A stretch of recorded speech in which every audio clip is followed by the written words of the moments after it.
Poštovani kolege, dobar dan, dobrodošli.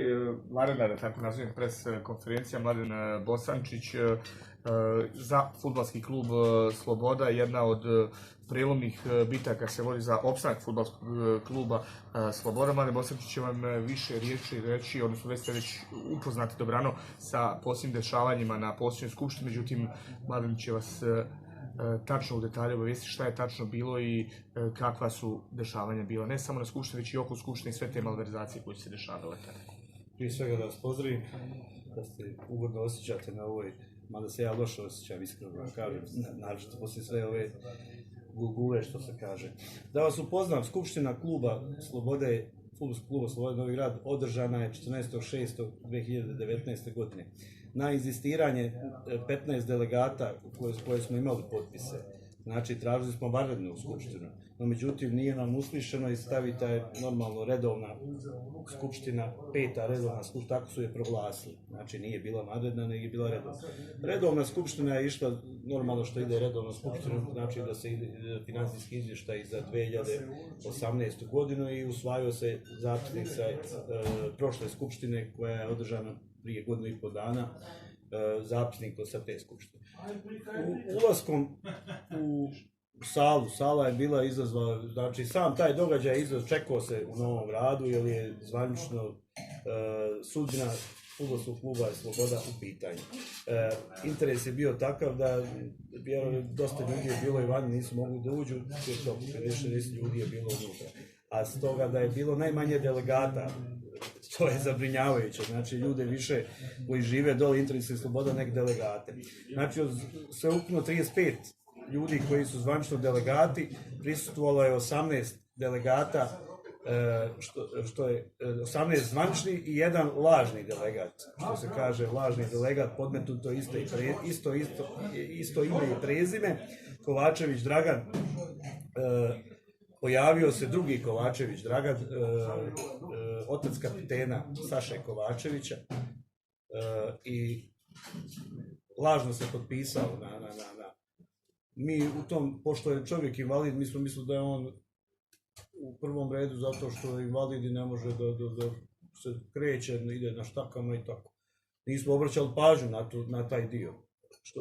U tom svemu bili su prisutni novinari koje smo mi zvali, bili su prisutni Radio Novi Grad. Mogu samo da kažem da je Radio Novi Grad takav kardinalni izvještaj poslao narodu dole i da je skupština održana, da je zvanično to sve donešeno, akti i sve ostalo. Međutim, skupština 9 delegata, kad smo došli na glasanje, 9 delegata je bilo protiv dnevnog reda i mi smo tražili da se promijeni dnevni red. No, međutim, stavite na glasanje od 18 zvaničnih tog jednog, mi kasnije smo saznali da je to lažni Kovačević Dragan, nismo uopšte imali. 10-9 je prevladalo, faktički on su izbrojali 19 ljudi. I preglasali nas u tom dijelu, znači da je bilo 9-9, skupština nije prošla, mi smo imali prvu tačku, jedinu tačku dnevnog reda, poslije godinu dana što je održana skupština, da se pokrene legitimnost uprave i predsjednika fudbalskog kluba i da se stavi na dnevni red njihova vjerodostojnost samih glasova, da li će on dalje izvršavati te funkcije ili neće. No, međutim, dnevni red nije usvojen, faktički usvojen je na njihovu sa tim lažnim delegatom i mi smo izašli svi faktički delegati, ostaje, znači sjednica faktički nije imala više kvoruma, oni su ostali unutra i donosili su kasnije neke odluke što su za važnog značaja za Slobodu. Jedna od odluka je da Sloboda vjerovatno treba da ide u stečaj.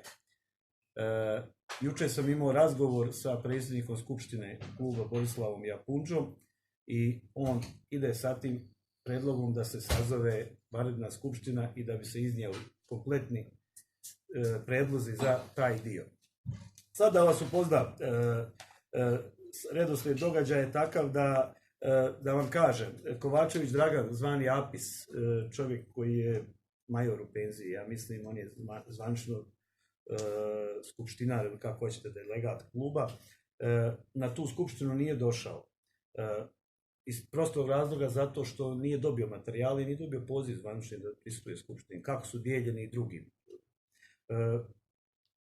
Apsurd je zapisnik sa sjednice prošle, kad je Mirko Zgonjanin, zvanični predsjednik Fudbalskog kluba Sloboda postao, taj isti Kovačević Dragan Napis ga je predložio i to je konstatovano u zapisniku. Ja sam bio njegov protukandidat i nisam prošao, nisam imao dovoljan broj glasova u tom trenutku da bi pobjedio njega. Evo, ja sam donio taj zapisnik zvanično i ovjeren i sve to, znači piše Kovačević, evo što vam piše. Za predsjednika upravnog odbora Fudbalskog Sloboda se predlaže Mirko Zgonjanin, predložio član skupštine Dragan Kovačević i Mladen Bosanić predložio član skupštine Stevo Karca. Prijedlozi su dati na glasanje, Mirko Zgonjanin jednoglasno izabran za predsjednika. Znači, desio se apsurd u skupštini. Ja ne znam kako bi to nazvao, lažno predstavljanje, potpisivanje. Evo, gospodin je, evo vidite ovu strelnicu, to je Kovačević Dragan, ali Glavuša, tako ga zovu.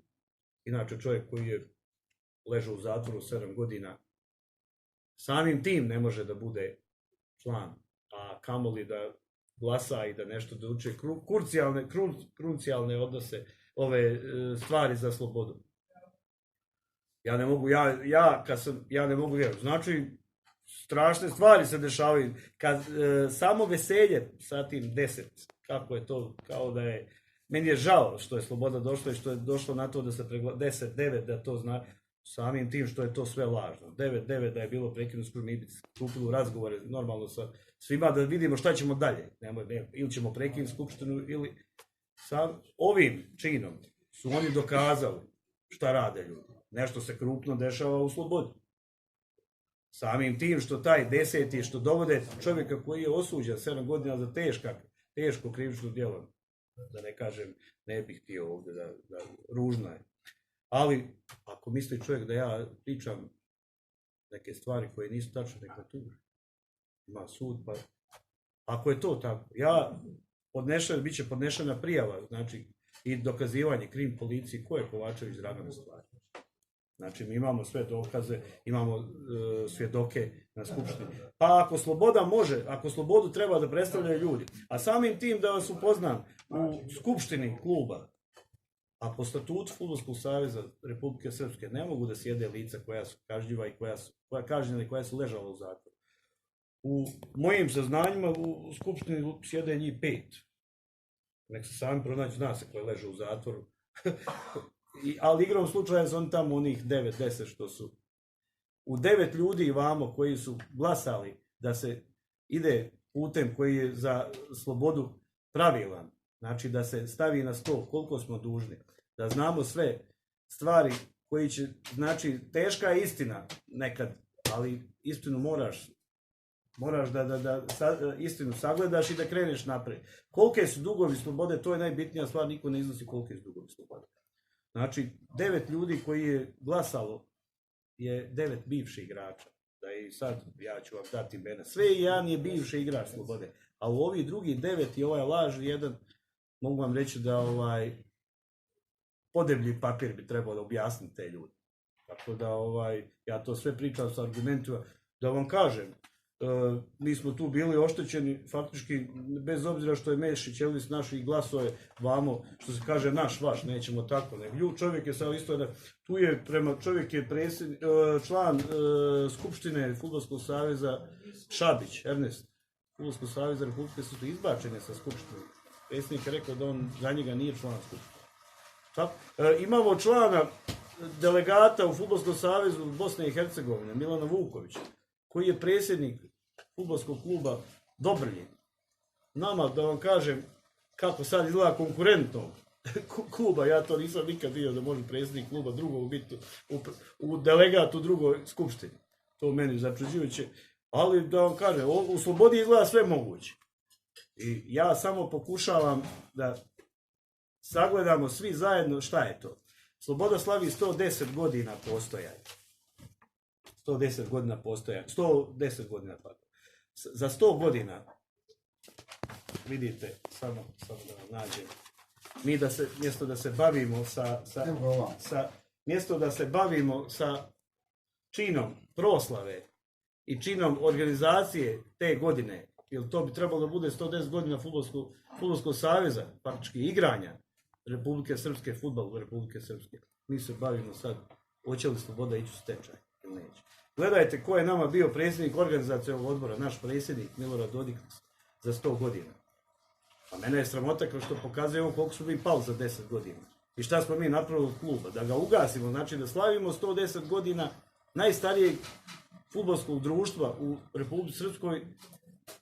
A vidite ovo šta je bilo, znači 10 godina je nerad, javašluk i sve ostalo. Da vam upoznam još sa nečim. Današnji